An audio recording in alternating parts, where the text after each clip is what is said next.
We have our second ever live show, which is taking place on the 11th of December in Tottenham in North London. And it's a Christmas special, Gary. It's Wednesday, 11th of December at the Bernie Grant Arts Centre in Tottenham. Tickets start from £8. We will also be joined by a special guest to be announced soon.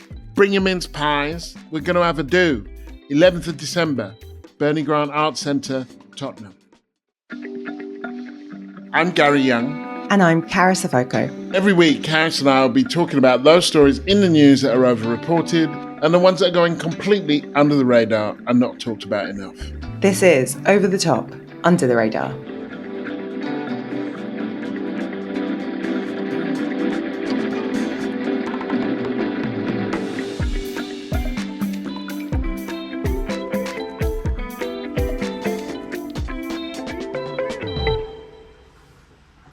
So how you been? I've been good. Trying to transition out of, pumpkin spice latte season is nearly over, Gary.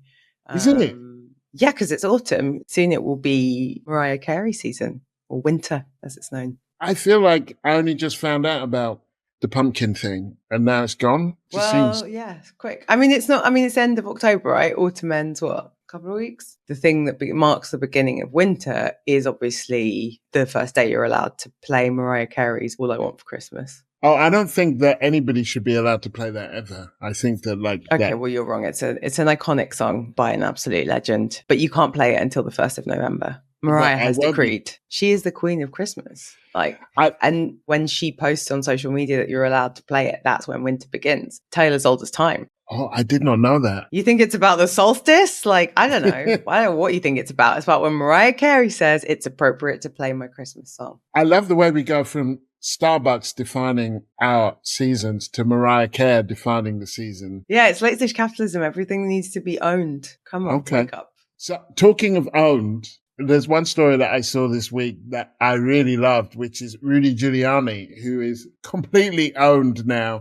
Rudy Giuliani, former mayor of New York, became something of a kind of global star during 9/11, represented Trump in his legal efforts to overturn the 2020 election. He's been charged in a number of jurisdictions. One of the things he did was name and blame these two completely blameless vote counters and verifiers for being fraudulent. The judge found him guilty of defamation, and this last week, he was ordered to pay over his flat, his car, all of his money, his rings, his signed baseball, all over to these women because he refused to pay them. Is this because he doesn't have the cash to hand? He doesn't have remotely enough cash for the amount of cash that they will need or that he owes them. And so he's ordered them just to hand over his life. It's a beautiful thing, actually, to see a git so upended.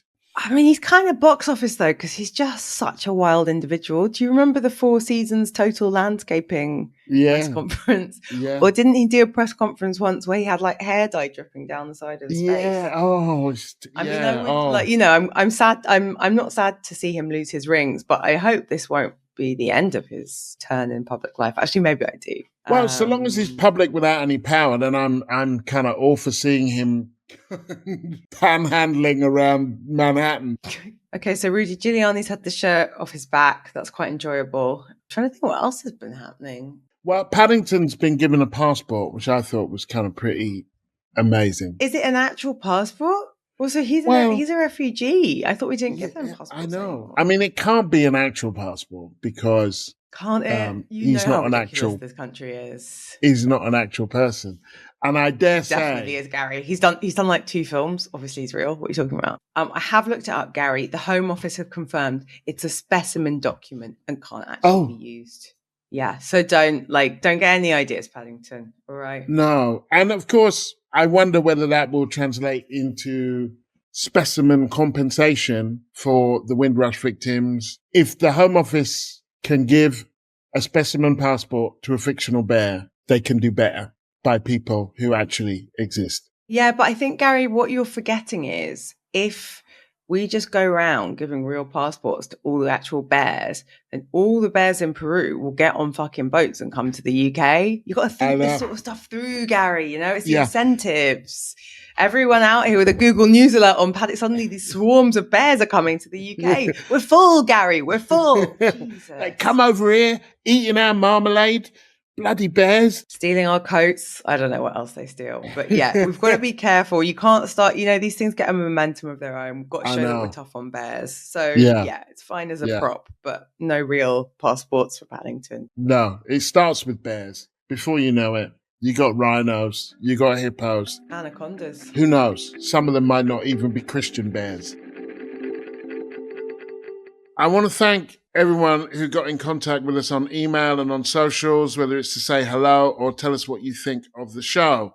Joe Littler, hi Joe, on X, said our last episode was excellent on many themes: Generation Gap, Me Too, and US elections. Thank you, Joe. Also, Gary, I can't wait to share this with listeners. I'm really excited. We've got some great news. We've been nominated for our first ever award. It's the Best Ensemble Award at the Audio Production Awards. And we're up against some big names. Pod Save the UK, Sayeeda Varsi. Yeah, it's very, very exciting. So we're an ensemble. Yeah, I guess it just only takes two for an ensemble. I guess so. Best Dynamic Duo. I mean, let's not wordsmith the award. We're very grateful to be nominated.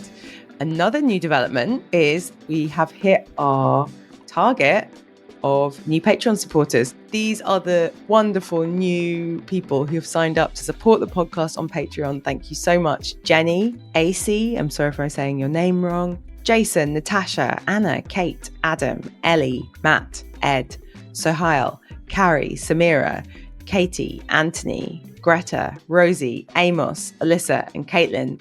Sorry if I garbled your name. We are so grateful for all of your support. Thank you so much. While we have reached our target, we still need to go further. We are not even remotely, as they say, washing our face as a podcast.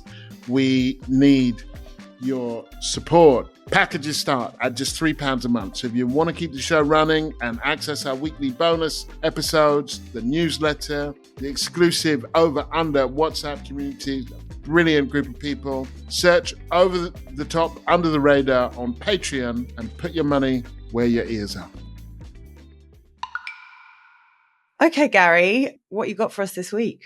For my over, I want to talk about Chris Kaba, young black man who was shot in Streatham on 5th September 2022 by the police, single gunshot wound to the forehead. In a rare case, the policeman was charged with murder, and this week, the policeman was acquitted of murder.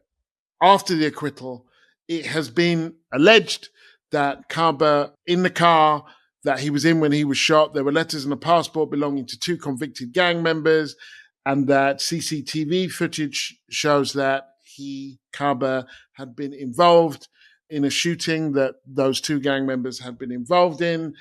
And it's that post-acquittal reporting that I think has gone over the top. It's one of those ones where I wonder if it polarizes people on race lines. It felt very gratuitous. I picked up a copy of the Metro.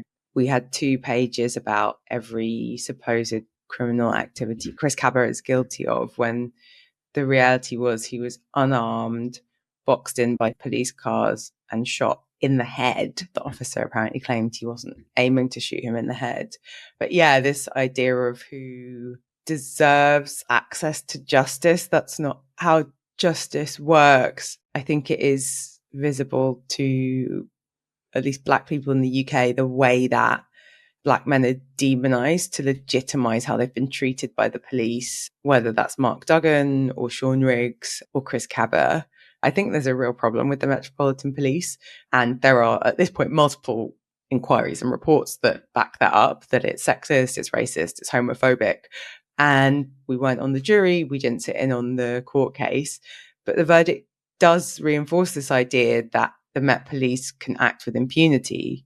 No police officer has been convicted of murder. I think maybe one in the last 40 years has been convicted of manslaughter.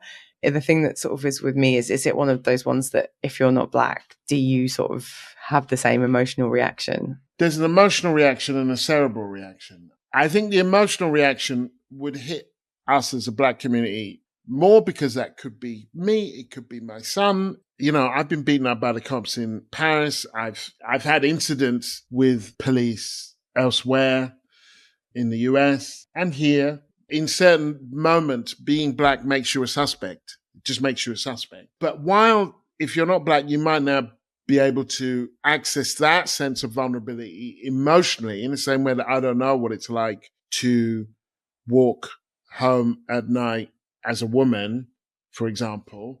I think cerebrally, it shouldn't be too hard to imagine, particularly when a framing and a framework is out there for the notion that this police force is not always working in our interests and sometimes working against us. I'd hope it wouldn't be too hard to access cerebrally, if not emotionally. Yeah. And I mean, it's not, there's the Jean-Charles de Menezes shooting. It's not only Black people who have been on the receiving end of the worst of the Metropolitan Police's culture and behaviour. So yeah, hopefully it isn't elite. I do think the sort of thing I thought when I saw all of these articles about Chris Kaba's alleged criminal past was like, so someone's job at the Met is to pull together a dossier of like why this guy that's been killed, like this young man that's been killed, is a wrong-un and sort of like, you know what I mean, nudge, nudge, maybe deserved it. Like CCTV footage was released from a nightclub that he apparently was involved in shooting up. Like I have no sense if half of this was even ever legally proven. But so someone is sat putting together a dossier of like Chris Kaba is terrible. I mean, maybe they just reused the one that they'd hoped to use in court. But there's something about that just feels quite sinister and grim. The shooting that he was said to be involved in took place in Hackney, where we both live. I have no more desire to be shot than anybody else. I have a real desire for me and my children, my family, my friends to be safe, to live in a safe community. Because often the charge in these things is like, yeah, well, you know, it's all right for you. And actually, none of this is all right for me. None of this is all right for us. But if the Metropolitan Police is serious about wanting to put a stop to the kind of violence that we do see in our communities, they will need the trust of our communities. And when they shoot us when we're unarmed, when they stop and search us because we fit a profile, when they understand those in our communities who have mental health problems as immediate threats, then we stop trusting. And when we stop trusting, all of us are less safe. So there is a virtuous circle and a vicious circle here. And while it's more difficult to map the virtuous circle, the vicious circle is pretty clear. When we feel mistreated by the police, we are less likely to engage with them, to work with them, to cooperate with them. We are the community, the Black community is the community that feels least safe. For this to work, there has to be trust. And when things like this happen, there is no trust. I think it's also worth saying that you can muddy the waters by kind of releasing information about someone like Chris Kaba, but the reality on things like stop and search, this was an armed police officer that killed Chris Kaba, and thankfully most police in the UK don't carry firearms. But we do know that the Met Police and police forces in the UK disproportionately stop and search Black people, including young children. And so it is not just a feeling of not being safe or not being trusted. It is provably a reality. Yeah, it just feels like the wrong energy from the Met Police's point of view. Maybe read the Casey report and deal with the horrific sexism and homophobia that is apparently also institutional, just like the racism. You talked about the way things have been reported. Obviously, journalists have certain restrictions when they're reporting on court cases. What would you like to have seen that you didn't see in the coverage of Chris Kaba's killing? This is one of those things, once this information comes to light, they have to handle it with great care. And I'm not convinced that they did. During a trial, you can only report what is said in court. And once a person is charged, and before a trial, all you can say is that they've been charged. the reporting of the trial is already set. But after the trial, journalists have a decision to make about how much of this stuff that's released is relevant. I think most of it is not relevant, given that the policeman didn't know. Any decent amount of reporting while the court case was going on would have found out some of these things about Chris Kaba. What we know about Chris Kaba now is that he got shot in the head at the end of the trial. Oh, he had all these affiliations. What we could have done with knowing more about him is who he was as a person. That doesn't reduce him to those two things. You work on a piece for the end of trial, and that piece would have made him a person, not a metaphor, not a caricature, but a whole person. So my under the radar is, it's not something that hasn't been covered, but I think the coverage itself is not quite telling the whole story. It is the black hole, Gary. Do you know about the black hole?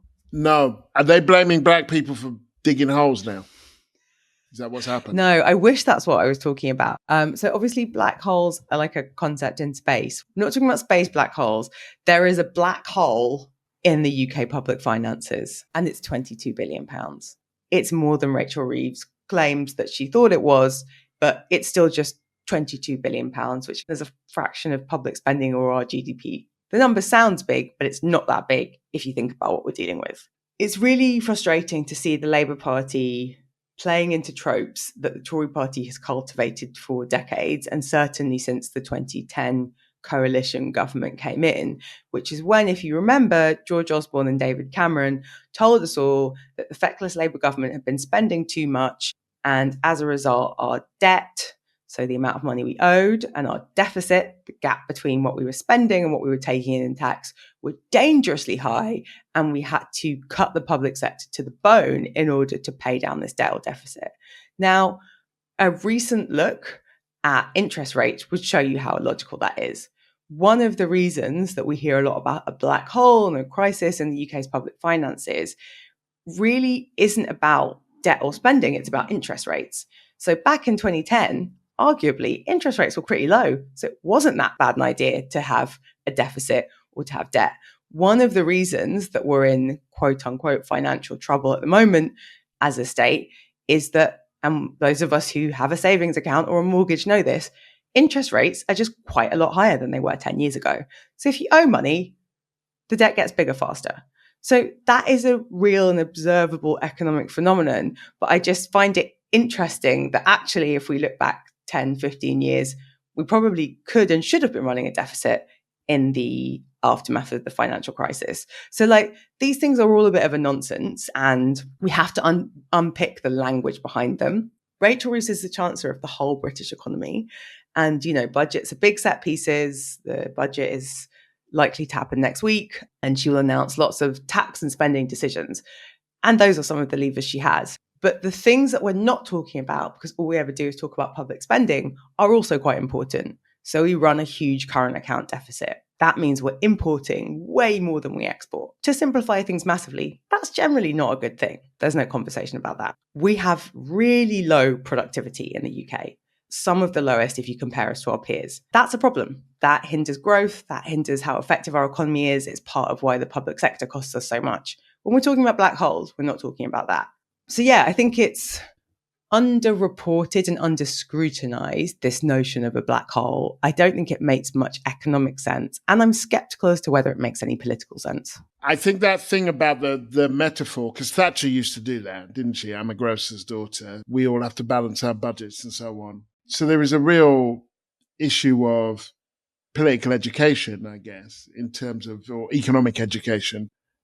This iteration of Labour, they like to blame everybody else. And I want them to take responsibility for the choices they are making. Not that they didn't get a terrible legacy, but they also committed themselves to continuing that bloody legacy, to carrying on with the same spending commitments and so on and so forth. So it's like, okay, you were elected. I was going to say we elected you, but I didn't. You were elected because people wanted kind of change it. Not just say, oh, it's really bad. Sorry, pensioners, you're going to have to freeze to death. I don't have a problem with them blaming the Tories if that is the first part of a narrative that then says, so this is how we're going to fix it. And this is what we're going to do. I do have a problem with them saying it's the Tories' fault that you can't have heating this Christmas because, we won't pay for your heating or we won't pay for because that's their decision. It's their decision about how they decide to pull out of this. And so when it just says, well, don't blame us, it was the Tories, that's what I have a problem with. It's like, they're not in power anymore, you're in power. By all means, contextualize it, but take ownership for the things that you do. There are decisions that you're making which actually are deepening the crisis, not solving it. And I'm not going to blame the Tories for that. I'm fine with them blaming the Tories because the Tories were in power for 14 years. I don't think that the way they're blaming them is that smart. It's playing into right-wing tropes about public spending and government inefficiency. It's using metaphors that, aren't super helpful for people to understand what needs to happen for the economy to get back on its feet. And I think it's sort of fighting the last war. Like it was, I think, quite politically successful that Cameron and Osborne came in and managed to pin the global financial crisis on Gordon Brown, even though it was a global financial crisis and arguably his response was one of the better ones. The other thing we hear loads about are these bloody fiscal rules, which is the Labour Party's pledge to match, sort of broadly speaking, Tory spending rules. But we've got to a point now where in order to not break the fiscal rules, which are made up a political device, that Rachel Reeves is very likely to redefine how we measure our debt so that she can stay within the fiscal rules. And it's just that weird sort of thing where you're distorting definitions and twisting. Well, I said I couldn't buy any new clothes in October, but does it count because if I order it and it gets delivered on the 1st of November, just make good decisions. My under this week is Martinique, the French Caribbean island of Martinique. For those who don't know, Martinique is both in the Caribbean and in France. So is Guadeloupe, so is French Guiana, so is Réunion. These are what the French call overseas departments. Martinique, Guadeloupe, Réunion, French Guiana, they are as French as the Ardennes or the Dordogne or Normandy politically. And one way to imagine this, if you're in America, would be to think of Hawaii, which is an American state, the 50th American state, hence Hawaii 5-0, and is actually further away from Washington, and it's also in the Pacific, further away from Washington, I would add, than Martinique and Guadeloupe are from Paris. So there's been unrest in Martinique, and it broke out early September. It's been going on for 6 weeks. There was a curfew there. There have been protests, roadblocks. The airport was closed. Cars are burned. French, they know how to do a riot. And it's because of these significant disparities in the cost of living between mainland France and its overseas territories. In Martinique, people pay about 30 to 40% more for food. And that's before you get to things like web services and internet and so on. And they've had enough. So after more than 6 weeks of protests over the high cost of living, the local prefecture, that's the local government, I guess, has signed a deal that's going to cut food prices by around 20% on average for 6,000 key imported products. Just as an example of how expensive and how kind of distorted by this, you would say, post-colonial relationship, and I guess it is post-colonial because it's not a colony, it's a department. Feels pretty colonial though. 80% of the food in Martinique and Guadeloupe is imported from mainland France. They pay about £6.50 for 250 grams of coffee that would cost less than half elsewhere. And is that because it's an island or? So it's not because it's an island so much as that it's because it's effectively a colony. The metropole is somewhere else. Everything has to go through Paris, and its economy is geared towards this place that is a few thousand miles away. I mean, there's no real reason why a place like Martinique should need to import things like butter if it didn't have to. And that while Barbados, Jamaica, they're islands, it's not that they're cheap, but they're not expensive like this. And that's because they can run their own affairs in a very different way. So that's one of the first things that I think is important to understand about that is just France's very weird relationship with its former colonies. The Central African franc that is used in French-speaking Africa. You know, France's longest land border is with Brazil because of French Guiana, which is France. It has not been able to let go in a way that other countries have. And so it still has quite a problematic influence. There are those places like Martinique and Guadeloupe that are still French. And then there are those places, Senegal, Cote d'Ivoire, those places that became independent mostly in 1960, but who still have massive, inordinate, and mostly unhelpful influences of the French state. So there's that.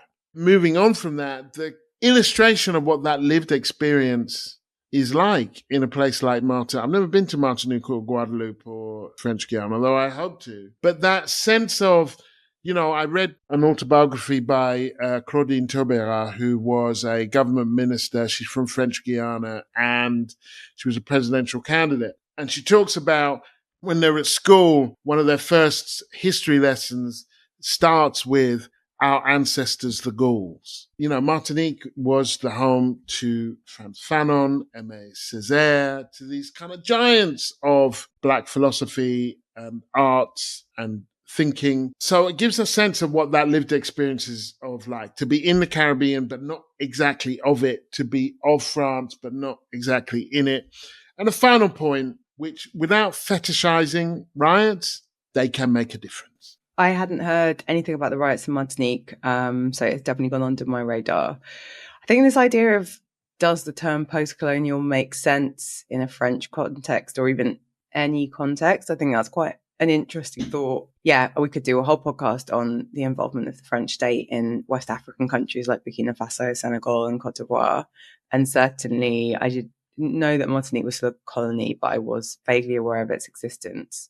Yeah, I think this idea of like, can you really call yourself post-colonial if you are still extracting wealth from people and indeed they don't have their own nation? I don't want to give the British a free pass, but this is the problem with France, Gary. You don't want to give the British a free pass, but then they'll wild out and you're like, well, we have to talk about this because you're being so extreme.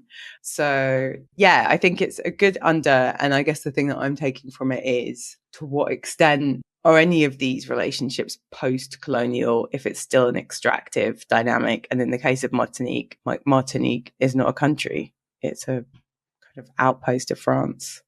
Part of the problem is an old 9% import tax known as octroi de mer or dock dues that dates back to the 17th century. That would be before the slave rebellion or the rebellion of the enslaved in Haiti, as well as having to import things, then they are then also punished for importing things. And of course, when you import things, you need people to bring them. So then they are paying twice in a way to have things imported. Colonialism in some ways is the ultimate grift, isn't it? It's like when you're dealing with a sort of annoying company and they keep adding fees on for like breathing.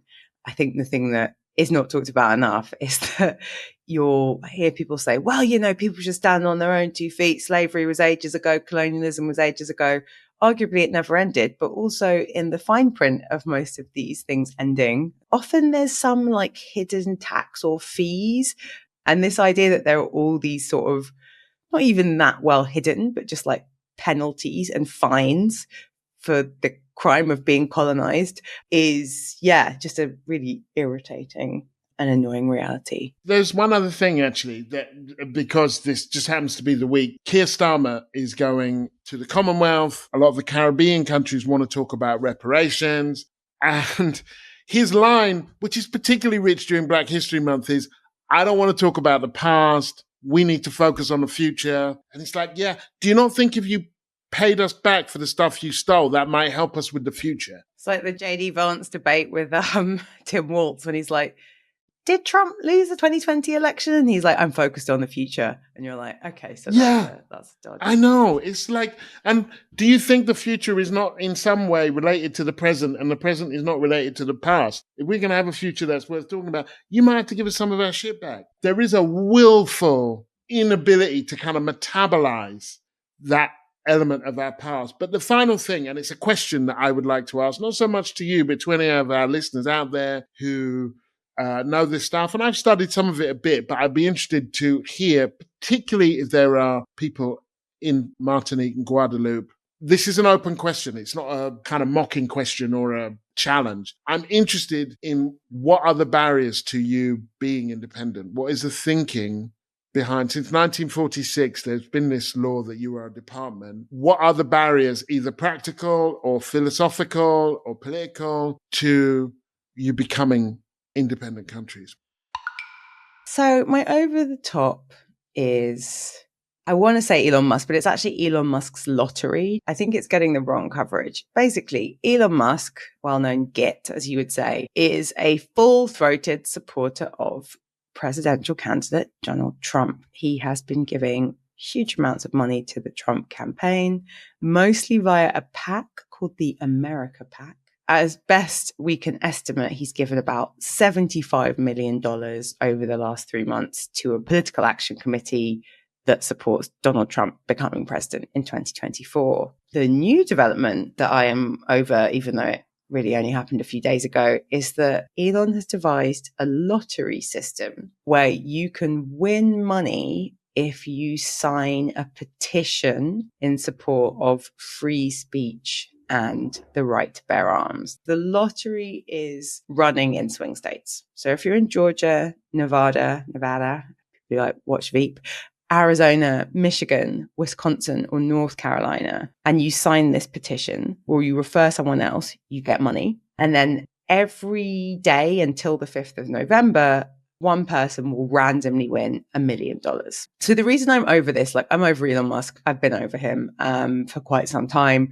But the reason I think the coverage for this has gone over the top is there's a lot of focus on this lottery and whether it's legal. But I don't think that is the most important part of the story. So I have two competing thoughts that I'd be interested in your opinions on. The first is a little bit like Kemi Badenoch. I think Elon Musk likes attention because, he's giving on a huge scale. He's not the biggest Republican donor. I believe that is a gentleman called Timothy Mellon, who I think is kind of getting more towards the $80 million mark. So he's not the biggest donor, but he is a big donor and he's one of the noisiest. And part of me is a bit like, he's doing this stuff for attention. He's literally flown to Pennsylvania. He's handing out giant checks. So I feel a bit like, he's a bit of an attention whore. He bought a whole social media platform. He gets a lot of free promotion. Should we be writing up everything he does? I accept the lottery is newsy, but I think this focus on, is it legal? Which if you Google news of the story, you'll get some stories and pretty much every headline will be, is this legal? The reason for that is it is not legal in the US or many countries to pay someone to vote a certain way. And it is also not legal to offer someone money to register to vote. And arguably this lottery, which is really centered on getting people in swing states to register to vote, could be seen as an indirect financial incentive. So then you get loads of news stories that are all about, is this legal? Let's speak to legal experts. Let's talk about historical precedent. I'll tell you why it doesn't matter if it's legal. He's doing it. So even if afterwards we find out it was illegal, it will have still had the effect that it's had. I guess I'm less concerned about whether it's legal and more about how many votes is it going to flip. And then I think the second reason I think the Elon stuff is a bit overblown is that some of this stuff isn't new. American campaign financing is screwed and rich people have way too much say and way too much power. Elon Musk attracts a lot of attention by doing attention grabbing things. But I think we have to realize that this isn't a fundamentally new paradigm. Elon Musk, Rupert Murdoch, Jeff Bezos, Bill Gates, really rich guys like to have political influence, and the fix is stopping them from having political influence and being able to donate all of this money. It's one of those things, and in this there would be some crossover between how they dealt with Chris Kaba after the acquittal and this, where when journalists are presented with certain kinds of information, which is new, what do? So in this sense, the issue of whether it's legal or not is germane. It does matter. It's a point. I think where I agree with you, it's just not the point. What kind of democracy is it that one has if rich people can influence an election in this way? It's money that decides the candidates. It's money that decides the resources, and it makes for an incredibly unhealthy democracy. So I kind of completely agree with you there. I think the challenge in terms of the reporting it is, how do you report the issue without playing into his hands in terms of finding another vehicle for his self-promotion? You're right. It's about the way that it's being reported. I mean, let's be honest. Elon Musk is a very rich man. This has definitely been lawyered. The whole mechanism itself of a petition, rather than it's some lawyers that Elon Musk has paid, or the PAC that he pumps money into has paid, will have looked into this and made it as sort of on the edge of legal as possible while still giving the financial incentive. So I think is this even legal? It's let's be real, people. He's definitely paid some lawyers who've told him it is legal or it can be legal. For me, it's more about the way that billionaires behave, the impunity that they seem to have, which is also because we aggrandize them. I don't know how many bloody think pieces or not ghost-written books about Elon or podcasts have proclaimed him this genius and visionary thinker. I just kind of think billionaires are just people with problems. Who needs the amount of money that they've amassed? They're all obsessed, rather than fixing social problems, they're all obsessed with going to bloody space. And I think the thing that is, for me, an important thread or thing to not lose about Elon's lottery is it is an example of how a lot of the Silicon Valley giants, the companies and the people who lead them, approach the law and regulation, which is, this is optional. I'm going to do what I'm going to do, and then we'll see what happens. In a sense, they kind of have understood the system. If you're rich and powerful, do what you want, blag it, and sure, eventually the courts or the laws will kick in, but then you've already done your thing and made your money. That, to me, feels like the important thread of this, the way that rich people, big companies, and especially these kind of Silicon Valley tech bros and giants really just see laws and regulations as a kind of weird, optional, quirky, quaint thing that's maybe there for other people, which, is terrifying, to be honest. So I don't like the lottery, and I don't know why Elon needs so much attention. What's going on there? Thanks for listening to Over the Top, Under the Radar. Next week will be our US election special. Yes, the US presidential election is taking place on the 5th of November, among some other elections, and we will be digging into it, making predictions, talking it all out next week. Tune in. You can sign up to our newsletter at overunderpod.com. If you want to support the show, you can find us by searching Over the Top, Under the Radar on Patreon and set up a regular gift. And connect with us on socials at over_under_pod_.